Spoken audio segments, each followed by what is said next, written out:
Okay, welcome to episode 59 of the Sean McGinnis podcast. Today I'm delighted to have on David Dunne. Now, David, for my own benefit as well, give us a little bit of a rundown because you're kind of mysterious. You put up a lot of good information there on social media, but what's your background? What are you about? Yeah, sure. Look, thanks a million for having me. I suppose my academic background, my undergraduate degrees in nutrition and sports science, so majored in nutrition, minored in sports science before getting a postgrad through the Olympic Committee in sports nutrition, and I'm more recently pursuing a Ph.D. in nutrition, behaviour change and technology up at Liverpool John Moores. From an applied perspective, I suppose got involved in professional sport, quite young after university, and have really been dotted around a wide variety of organizations in the UK, Ireland, and the USA, from things like Premier League football to Olympic sports, and then to, again, sports like basketball across in the NBA and athletics across in America. So definitely dotted across a few places. And if I was to say where I'm at now, the PhD and that sort of passion for technology and performance has led me down a slightly alternative route as well. As more recently, I co-founded a startup called Hexus, where we're really on a mission to democratize more of the latest access to some of those advancements in performance science and help more people realize their potential. And I was going to say, do you still have your hand in the Gen Pop type nutrition and information behavior change? Or I suppose athletes probably to a certain extent will still be hard to, in regards to behavior change, probably people stuck in the ways. So it's probably just as applicable in a lot of cases. Yeah, look, I think it's very comparable. I think when you look at athletes versus general population and you look at behavior, I think, everyone's human at the end of the day. And a lot of the, why people make decisions are based on, psychological state or an environment, maybe a level of motivation that they have. Sometimes in the athletic population, you might have a slightly higher level of motivation, given that they might be competing for a bigger prize. They're preparing for an Olympics, etc.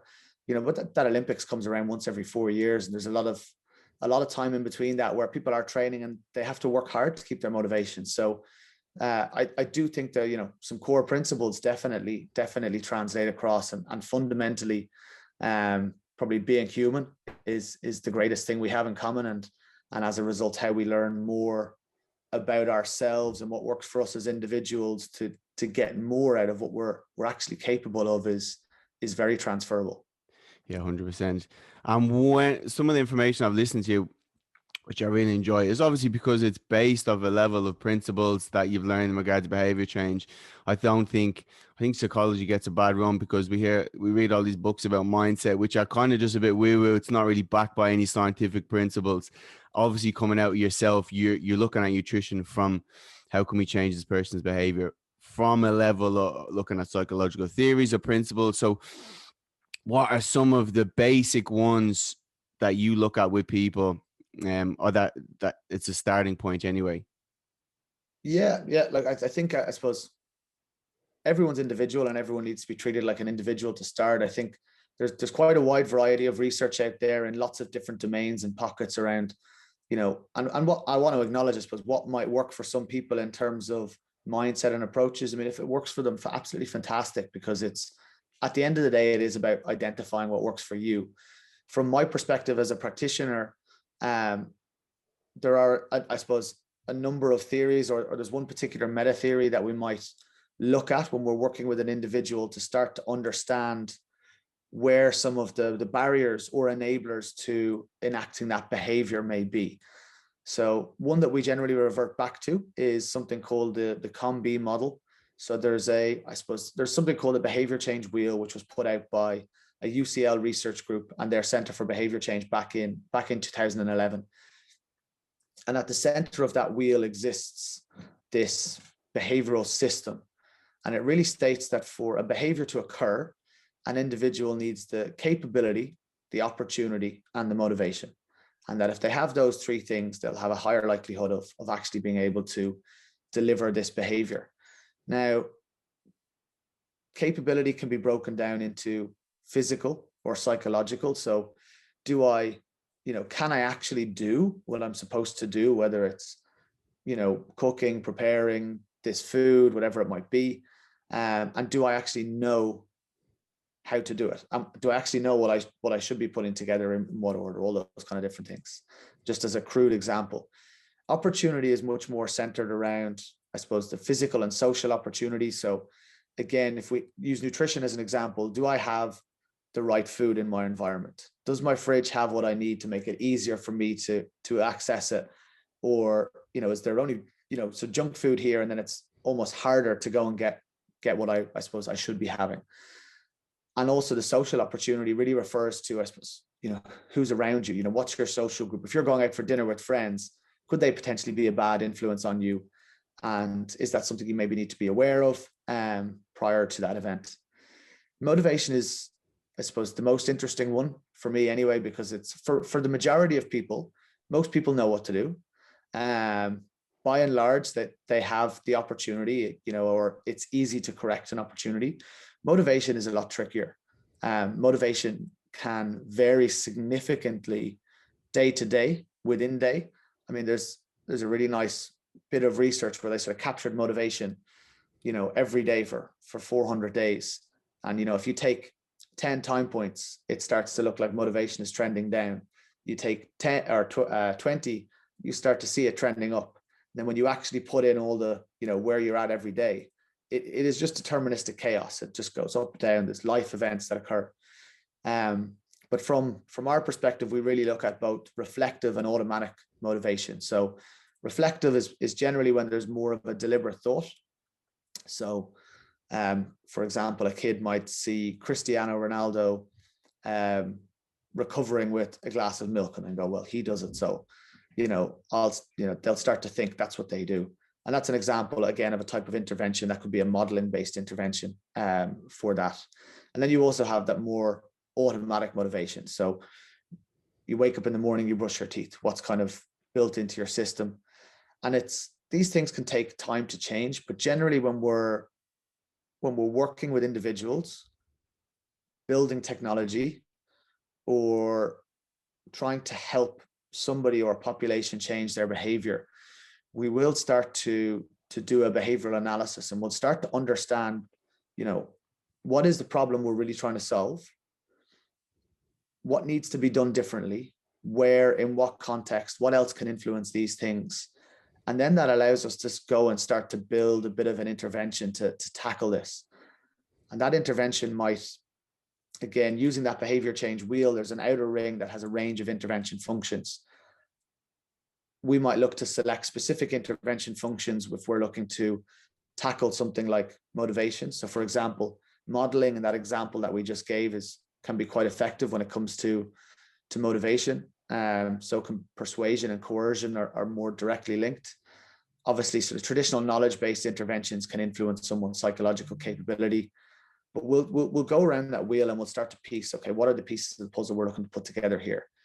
And then we can start to flesh that out and start to look back to the research and say, well, if we're looking to tackle these, what active ingredients need to be involved in this intervention?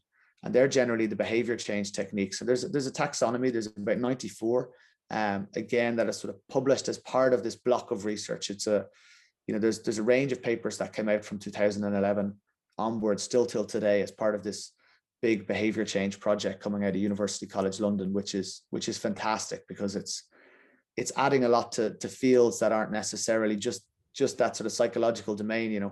My background in performance sport, I still, like I said at the start, we're still working with people, we're still working with humans.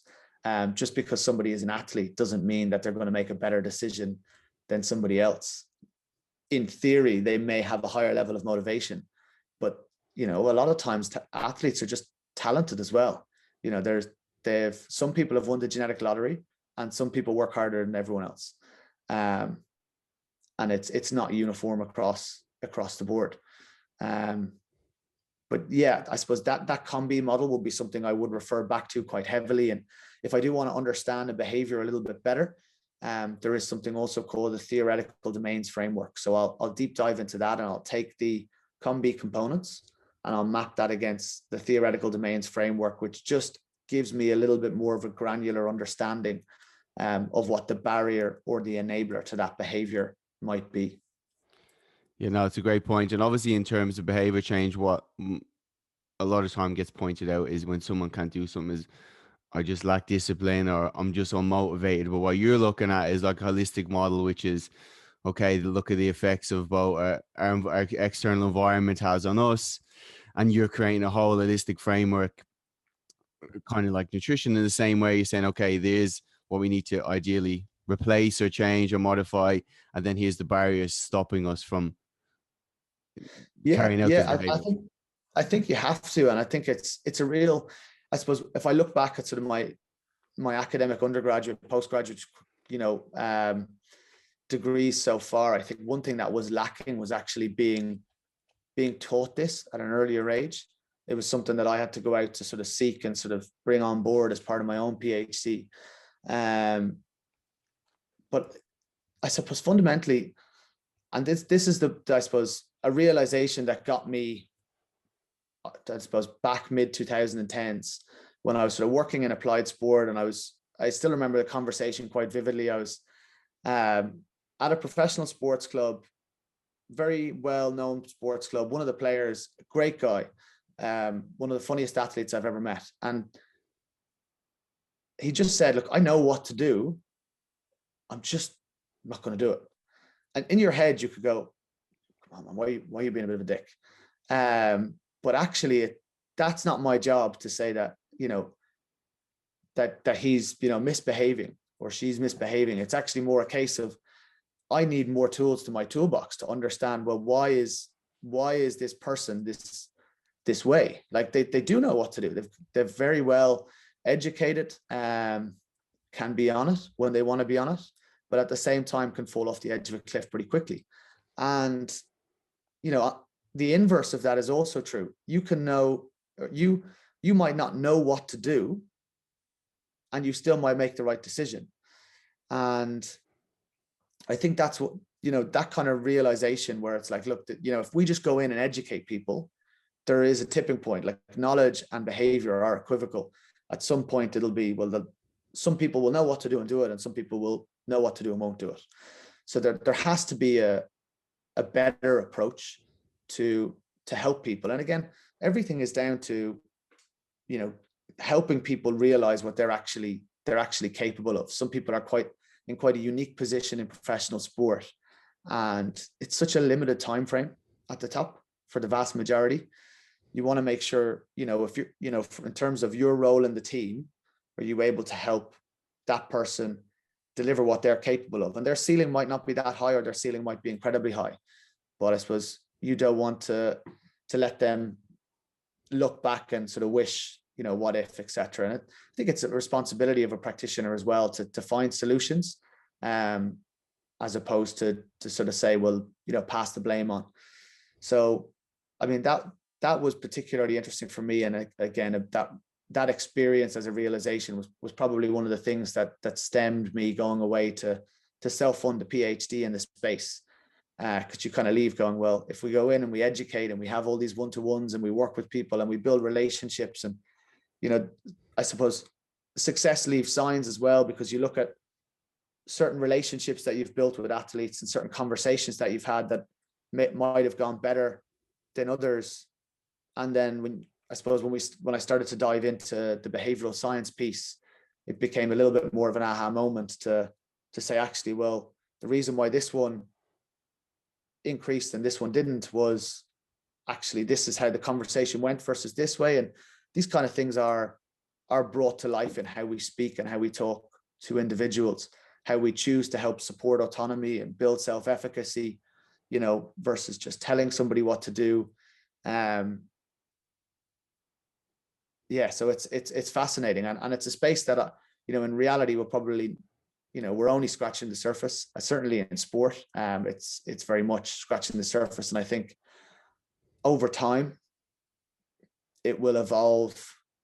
It will start to evolve rapidly now. I mean, you know, these devices, things like phones, etc., and what they can harvest in the background to understand information about mood state, stress, where we are in the world, time of day, how we've responded before. That digital phenotyping is something you definitely see coming into and in a positive way. I actually, start to see it now. Tech tools are helping people exercise smarter now. People are capturing, heart rate variability, whether it be from valid or non-valid tools. They're making an effort and they're looking for signals to help them understand what their body is capable of on a given day, how their sleep was, how this was. And I can see nutrition is probably next in line there. And again, understanding more about the individual through data that can be collected can in the near future, I definitely think, start to help them construct better nutrition behaviors alongside those exercise behaviors as well. And how are you getting your head around using technology, or kind of what stuff have you used in the past to either help people modify or replace or add behaviors in? Yeah, I mean, that's a great question. I think if we look at the world of, let's say, exercise and wearable devices, I think that kind of stuff has taken a massive leap forward in the last 10 to 20 years. You had the more basic introductions of step counters. You now have more advanced tools like Whoop bands, Aura rings, or even simple tools on your phone. I'm a big fan of the HRV for training, HRV monitoring app, and probably, for those that are interested, one of the cheaper ones out there. But again, uses its phone camera to help you capture a little bit of physiological information. And I've seen that really jump, and people are going, look, HRV's down, heart rate's a little high. I'm going to take it easier today. And that's the kind of stuff you would never expect to see outside professional sport. Now I kind of I could walk down the streets, in Ireland or in London, and you people wearing these bits of kit and making decisions on how they go to the gym based on it. So there's definitely been that spillover. I think in terms of nutrition, it's been interesting because it's really lagged behind. I think the technology to help people exercise smarter has jumped. Nutrition has generally been stuck in a more rigid, static, and generic track your calories. Yep. Here's what you ate. Here's what you should have consumed. And I actually think that the area is ready. It's ready for a bit of disruption. To be honest, a lot of what I've been doing over the last few years has been working closely with a team of behavioral scientists, some from UCL, exercise physiologists, and data and computer scientists as well, to build a new piece of technology. Well, don't give away all your secrets. Yeah, well, look, I suppose keep an eye out. We'll have some big news in the next month, and we ran a 12-week trial on just over 1,000 athletes, a mix of sort of professional and elite and recreational fitness enthusiasts. So we were super excited to show what we have there. But I suppose for me, the future of sports nutrition in that area, it's going to be predictive.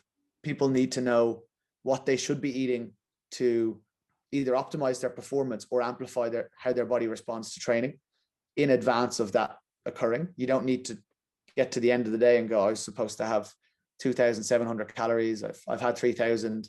The distribution of that, the type, timing, and total amounts of those food and how they fall into your day play really important roles. So I do think that the future of this area will be predictive. It will, for obvious reasons, have to be personalized and heavily tailored towards that individual, their lifestyle, their activity. But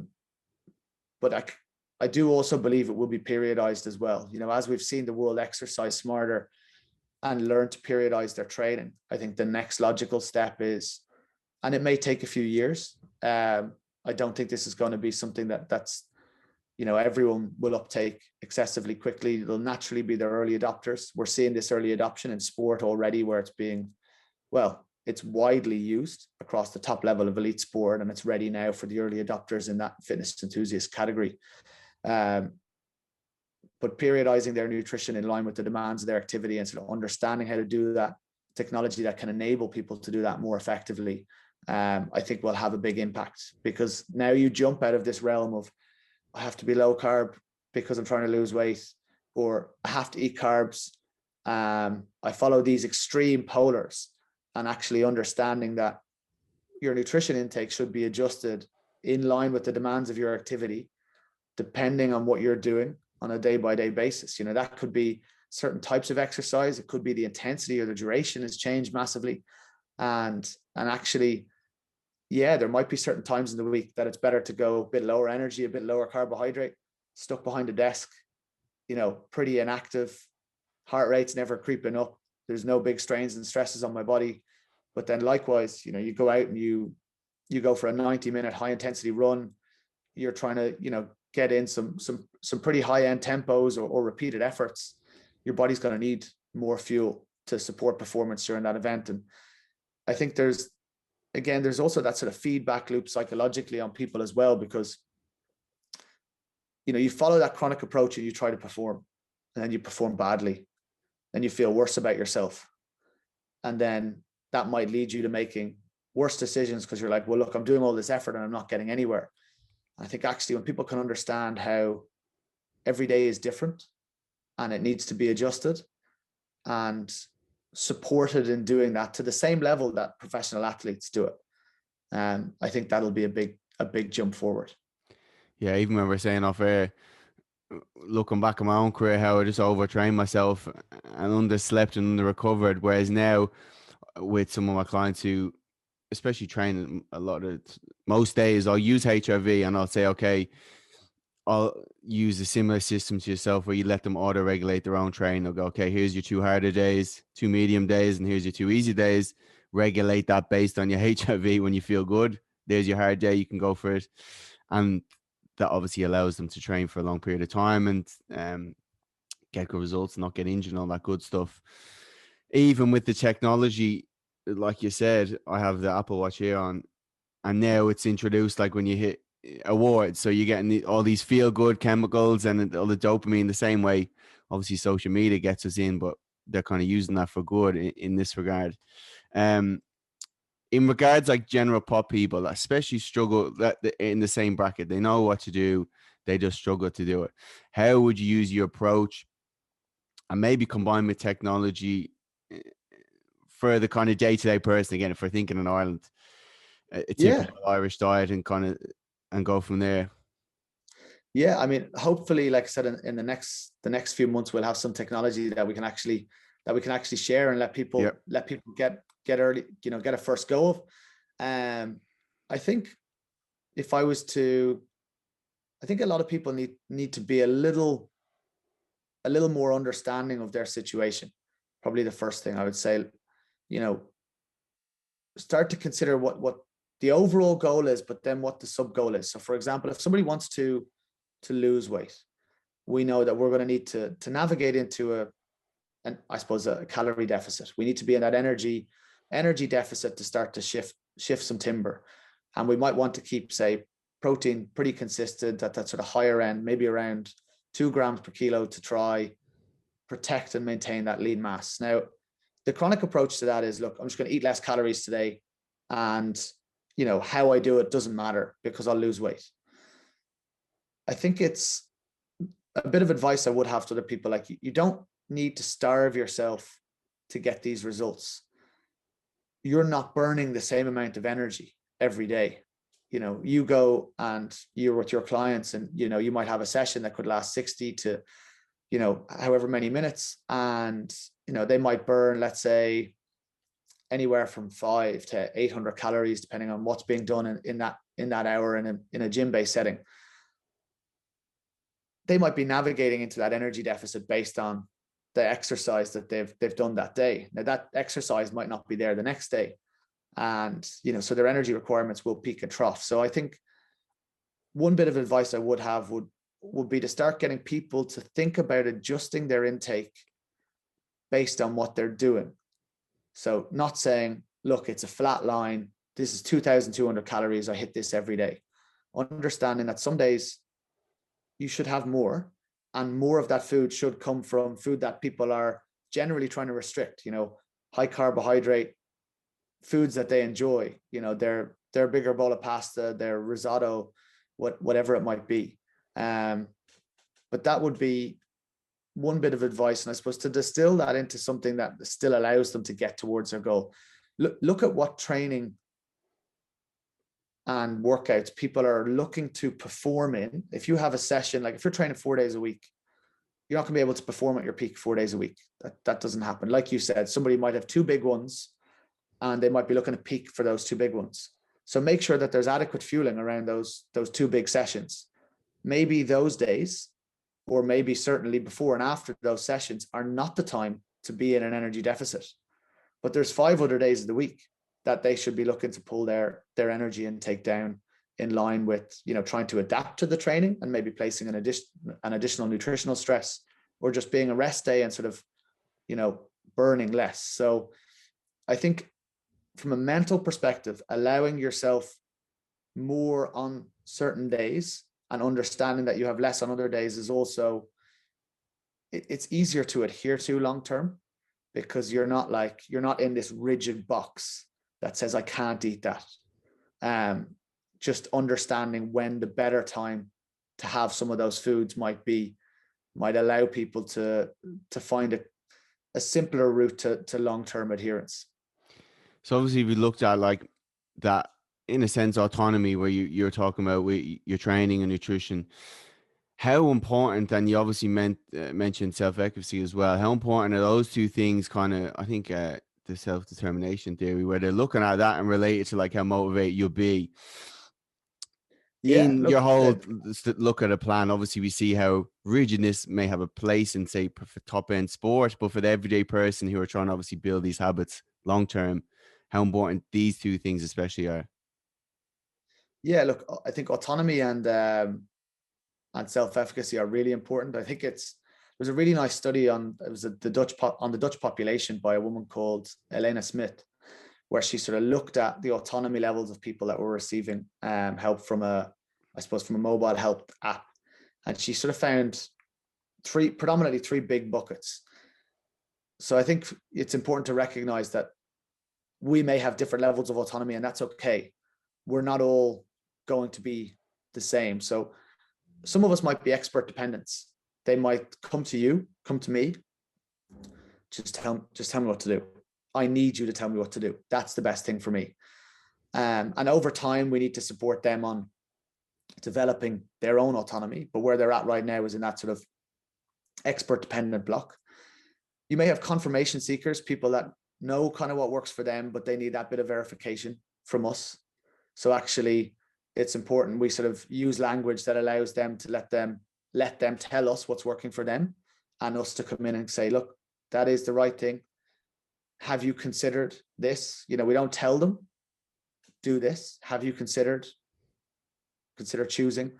And then you obviously have your self-reliers, people that have a high level of autonomy themselves. And actually, if we tell them to do something, they're like, look, I know what I'm doing. Just like, leave me alone. So I think we need to support individuals based on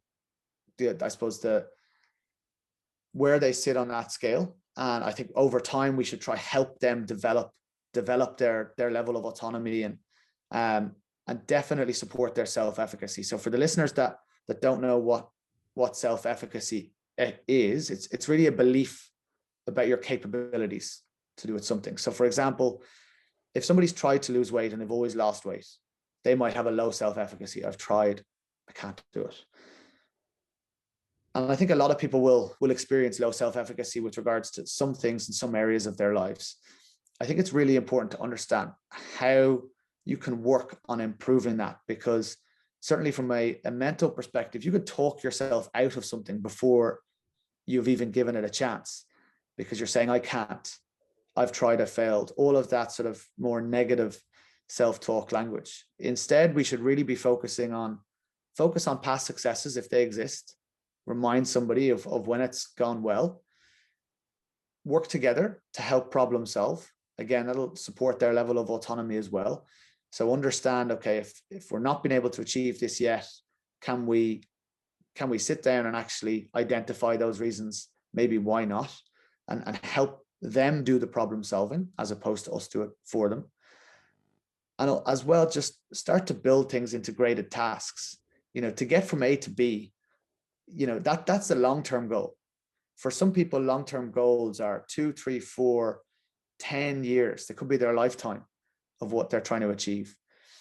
For other people, it could be, that might be in a shorter window of time, but it has to be broken down into small, achievable steps. And I would avoid massive leaps where possible. It shouldn't be, okay, we're going to go from here and then we're going to get to here. What are you 9 out of 10 confident you can do on your worst day of the week? That's where we need to start, so people can consistently understand and I know what it feels like to achieve, and start to build up that belief that they're doing something.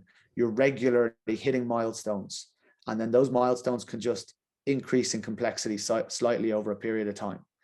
And again, a lot of this comes down to the language we use, and there's no such thing as a task too small. Sometimes things have to be really small, and people at the start might go, look, I can do this, I don't need to worry about this. And it's like, well, that's fine.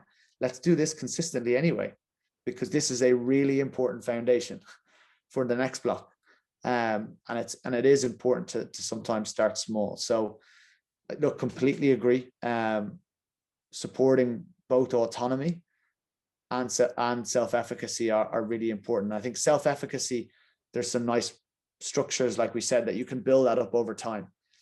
And also acknowledge as an individual, if you do have low self-efficacy, that you might need to use these tools to help you build that up over time, and that there is a process involved, and that's okay. That is a good route forward.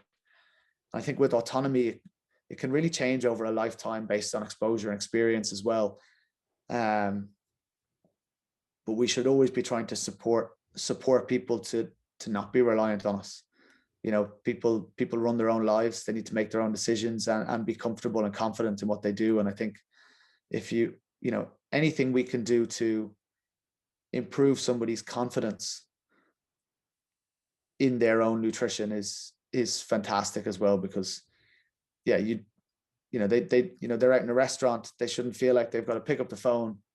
What should I eat? How much? Like, that's an enjoyable social experience. They should be able to enjoy that and still operate themselves and know how they can make those decisions. Yeah, brilliant point. And especially in terms of nutrition for weight loss, like you said, a lot of people are going to have bad past experience in regard to losing weight and gaining it back, and low self-efficacy and low autonomy. And obviously they've followed too rigid approach, which then backfires. So especially, I think some of the information now, where if you look on social media, say, okay, you must track your calories, and people may do that for a short period of time. Again, just with that novelty factor, your motivation is probably going to be higher for the first few weeks. But if someone It's a doesn't have, useful tool. Like calories, it's a really useful tool. I think people need to check in and understand what that energy looks like. Yeah. But I don't think it's a long-term, that can be a real pain. But jumping on for sometime between 3 and 7 days every 4 to 6 weeks as a reference point to start to bring us back, like that can be a really useful tool. And the people kind of I look at now, my clients that have lost the weight but maintain that for 2, 3, 4 years, one of the aspects is most of their food is whole foods, and they have a lot of this competence around nutrition and stuff as well. But for the people with bad past experience and low self-efficacy, I think it's a bit cliched, isn't it, that you must small habits and all this, and people kind of go, yeah, whatever. Like, how have you implemented that in the past, or how small is, as you said, small? There's no such thing as too small a habit, but in regards to nutrition and implementing stuff. Yeah, sure. I mean, look, I agree. Like it does sound, and it can sound quite cliche. I think from my perspective, I think, maintaining a level of transparency and really working with an individual and letting the individual lead, and you're more supportive to say, look, I'm here to help you. This is an athlete-led service. I have my thoughts, but I need to hear your thoughts first. So I think a tool that I found particularly interesting is, I suppose, using more of a motivational interviewing approach to some of our conversations and trying to support a change-based conversation. So how do we move from starting to, to listen and summarize and paraphrase, to then start to evoke from them, so they can start to develop their own discrepancy. Again, stuff that you wish you were taught at university, but unfortunately it's probably stuff you've got to pick up outside on various courses and that. But for me, that's definitely something I would lean heavily on, because there's no point in me telling them something that they already know. There has to be a realization from them that I'm trying to achieve this, but actually here is where there's a mismatch. Here is a discrepancy. And even if I know it, ego has to be compressed. Like, this isn't about practitioner tells person, this is the problem. This is about practitioner supports the person to understand the problem and realize what actually is going on. And that can take time. I mean, it sounds more straightforward, like, oh, you'll have this conversation and you'll get there. In some instances that can happen. You can dive in and you can pull the conversation in such a way where they can start to see what's going on. But also to be able to have that conversation, you need a relationship with that person. So I think there's this tiered approach with a lot of these pieces as well. So I suppose from my perspective, I would rely heavily on motivational interviewing. We actually had Gary Mendoza, who runs a lot of the motivational interviewing courses on, and he has a background again nutrition as well. So it's funny, but even a lot of the trainers I've learned from in the first few years, when I look back now, I'm like, what was I doing? They were like kind of that dictator trainer, and they're like, if your clients don't listen to what you say, just fire them, like, because they're making you look bad in your business. And like you said, yeah, it's nuts. And when you, as you said, like if you in any way kind of evoke their ego or use that you language, it's just that natural fight or flight kind of system vokes up and then becomes resistant. So it's just so important the language you use and that future plan you have, and you are trying to lead them there, that person there. Yeah, 100%. I think I think that there has to be an acceptance on our side. It's, our job isn't done when you tell somebody this is the information. And I think a lot of people think that's their job. Here's the information. Well, you should clearly go and do it. That's not our job as practitioners. It has to help people change those nutrition behaviors, habits, as well as improve their levels of education and knowledge. And I think maybe one other thing that can also help as well can be, where else can they get information from, or what else can be done to help develop somebody. And, for example, I might go in and speak to a squad and say, look, here's what we're doing, da, da, da, da, da. And then that same presentation might be delivered by a player within the group, and it could have a different response as well. So I do think it's important to acknowledge the network and how you can look to more systematically deploy small network effects across groups as well. How you might have a high achiever with a few people that are sort of low achievers, and how that might have a drag along effect on those low achievers, so they can learn from their peers as well. So I think creating opportunities to support that peer-to-peer learning can also really, really help people too. Like I was saying, in regards to tracking calories, that's not to say obviously it's bad. It can, for some people, I'm always trying to be mindful of giving information the majority. If I work with someone, same as yourself, I'll ask them, look, what are you prepared to do?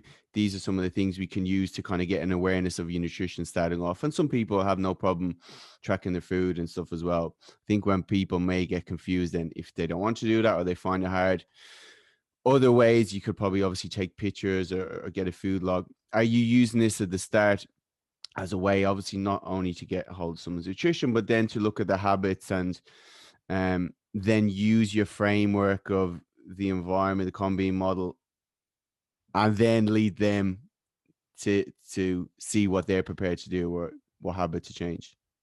Yeah, look, I think getting baseline information is really important. I suppose my background in sport will always say, look, put the data in front of me, like that's because that really helps to make a decision. I think I'm quite conscious of a, let's call it an ask give ratio. I need, for that relationship to prosper, that person needs to feel like they get more from me than I ask of them.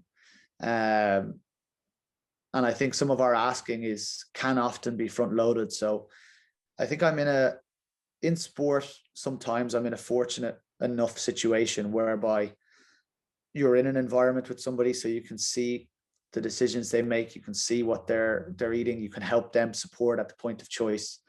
But very often, yeah, we will look to capture a little bit of baseline information through, like you mentioned, food pictures that they might send through, sort of detailing a bit of an overview of what's in it. So we also have a bit of a date and time stamp as to what that might look like, as well as some food diary information, which could be collected using an app like MyFitnessPal, something like that. So I think it's quite individual though as well. I think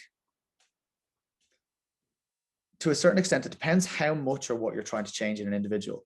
So if I'm just thinking of a professional rugby team, for example, you could have a squad of 50 to 60 players. Now, of that 50 to 60 players, you may have a chunk of people that collecting that information might be really important on, because they need to maybe make significant changes. They might be an academy athlete who's starting off and is under fueling, or hasn't quite got that balance right of making the jump from part-time to full-time. You might have somebody that's looking to lose weight and they don't understand where they're going wrong, and we need to get a clearer picture. But on the flip side, you've got some other people that they need a lower touch support. They might just be looking at performance-based strategies.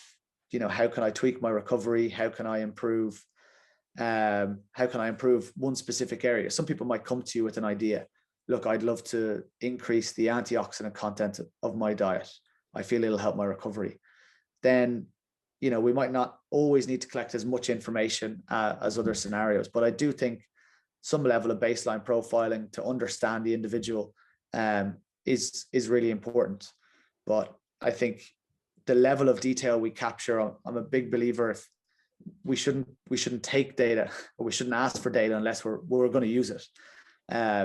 So I'll always make sure whatever we do take in, whether it is food diary information, maybe like a 5-day food diary, 5-day sort of snap and send, that is being actioned on, and that the ask give ratio doesn't go out of sync. So if I'm asking for this chunk, I need to give quite a high return in value for them to feel that is worthwhile, because very likely you're going to ask that person for the same information at a later point in their career, and it's going to feel like a complete pain in the ass.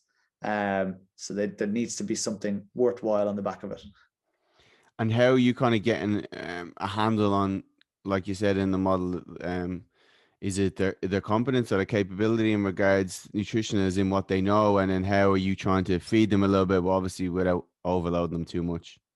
Yeah, I think a lot of that can actually happen in conversation. So we can be talking and I can sort of, I might ask a few pointed questions and sort of see what their response is. And like I said, a lot of that sort of COM-B profiling can be done through conversation, through observation, as well as through some data collection, because you might collect the food diary information and you might see that, let's say, for example, somebody's protein intake is too low. And then you might have a conversation and they know exactly what to do. So it's like, oh yeah, look, I need to be doing this at this time over this. So it's like, okay, well, it's not the knowledge. It's not there on the plate. So what else is happening? Is it the opportunity? Maybe they're useless at doing a food shop and the food's never there, so they never include it. Or maybe it's more to do with motivation. It takes too long to cook that, or, I need something else. So I think the combination of that information allows us to start. I think there's definitely the sort of the observational pieces on site as well as through data collection, and then just through conversation, like listening to someone, hearing what they have to say, and starting to look for signals from maybe some of their answers. Yeah, no, brilliant. And I'm always trying to think of the person that may not have the coach, but they're still trying to get information about how to apply. And like you said, we said at the start, where if someone's failing to do a habit or replace it, again, they might bring it back to, oh, I'm just not disciplined enough. But like you said, if it's food wise, is the food may not be in your house, you haven't shopped and bought it, um, people may be having a bad influence on that habit. What are all these other kind of questions that you would ask someone? You may not know what you eat, in regards, again, the other aspects of that model, simple questions people can kind of ask themselves if they're not engaging in a habit. Yeah, I suppose we'd be quite systematic in how we'd go about it in sport. And I suppose a lot of this stuff happens pretty innately in conversation. I think, if an individual, at a very, very, very basic level, question one, do you know what you're supposed to be doing? That would be like one big question. Like, and when I say, do you know, it's not like, oh, I think I know. It's like, are you confident in this, that this is the approach? Then you would consider, I probably, when it comes to nutrition, I would consider more physical opportunity one of the bigger factors. So in the environment that you live in and work in, is it structured in such a way that makes it easy for me to make a better choice? So when you're at home and you open your fridge, or you go into your cupboards and you open, like, how easy is it for you to make a bad choice, and how easy is it for you to make a good choice? Consider restructuring that environment. Make it easier to make a good choice, whether that's snack availability, the types of food that are in your fridge, the types of food that are not in your fridge as well. And then I suppose once you've kind of answered those two, motivation is complex. But I would probably ask someone, do they believe it's worthwhile? So, do they actually think that making these changes is going to have a significant impact on their life? If someone asks themselves, do I actually believe losing weight is going to benefit me?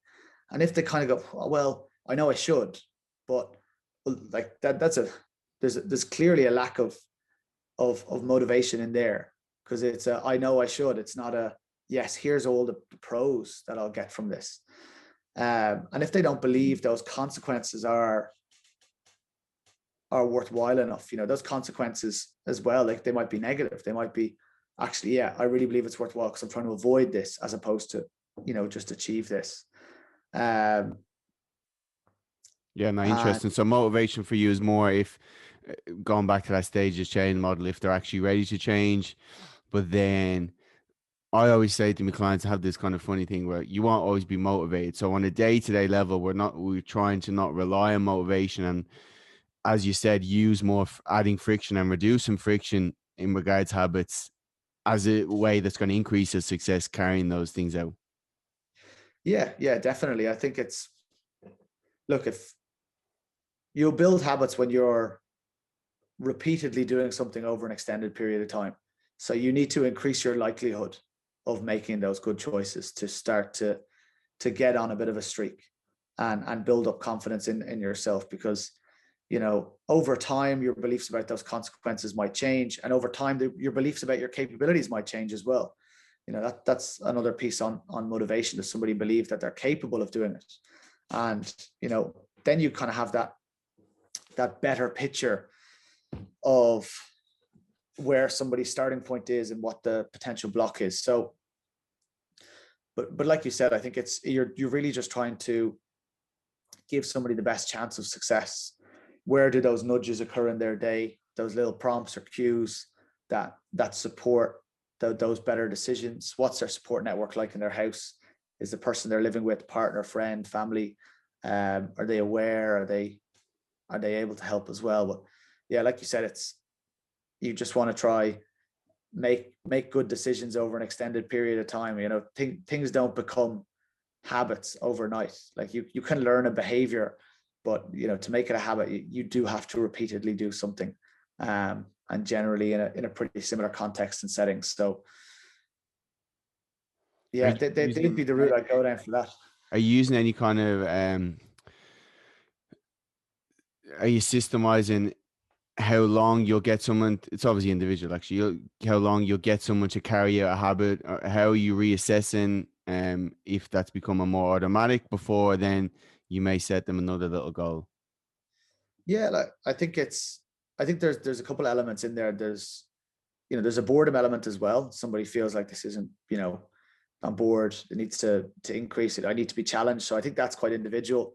I think, if you start to look at like laws of attrition, first 14 days is massive for anyone to start getting on the right steps. So what positive experience or experiences can you create for somebody within the first 14 days of exposure to an intervention is really important to help with long-term adherence. So in terms of how many steps you jump through over 14 days can be independent on the speed of what somebody's working on. I wouldn't encourage doing one thing for 14 days. It'll be, they might get a little bit bored. It needs to be a little bit dynamic and changing. But I would personally place more focus on the first 14 days to get off to a good start. Yeah, very interesting. And going back, a lot of the nutritionists that we'll have on the show will be in the same boat where they come out of uni, they know what to do, they give their clients a plan and they go, why the fuck's not following this? And then they kind of have to go and look into that behavioral element of change.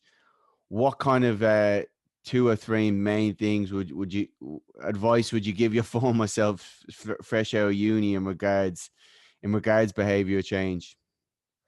Yeah. Well, I suppose if I could have got access to it earlier, that would have been great. But then again, I think my experience has kind of led me down the route that I went to. So I'm kind of grateful for that. I think if I was to give my former self one bit of advice, I don't think it would be to do directly just on behavior change. I think it's get more a case of just getting exposure to as many different environments and contexts as possible. So you're always at risk, whatever industry you work in, of existing in an echo chamber. So sports nutrition, same people, same conferences, read the same papers, same people giving the other person a pat on the back, which is fantastic. It's a great community. And you do love those events. But actually, sports nutrition as a field hasn't been around as long as business, law, e-commerce, all of these other areas, psychology. So I think it's just important and something that I would have, if I was to say something to my former self, it would be go out, get more exposure to this. Like, why not spend time in the city out here, with these different people? Because, it's really important to start to see different people's perspectives on the same problem and different thoughts and approaches to similar issues across industries. To avoid that, to avoid getting siloed and existing in an echo chamber. Yeah, I love it. Great answer, David. And your app, that's going to be out. Is it next month? You said you're launching. So we have a campaign that's starting in the next few weeks on Crowdcube. So we're excited. We're actually getting ready for our next round of funding, which is exciting. So there'll be plenty of information coming soon on our social channels on that. And then I suppose we'll be in the App Store before the end of this year for everyone to get access to that beta and find out a little bit more. Amazing. Where can everyone find that, Dave? Obviously through your own Instagram.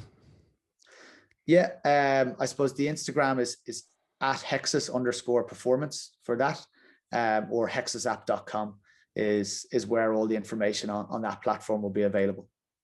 Amazing. Go follow yourself as well, David Dunne, on Instagram. Nutrition, what's the handle? Yeah, this is I suppose the story behind this. It's at the Nutritionizer, so it's the Nutritionist but spelt with an or instead of a T.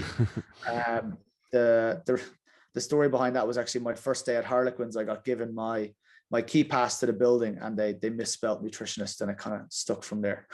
I thought you were just dyslexic, but I was just going to let you out of it. Amazing. Go follow David. Really appreciate your time. And I'll definitely get you on in the near future. Could chat easily for hours about all this stuff. Brilliant. Thanks a Thanks million for for coming having on, me. David. Cheers, buddy. Cheers.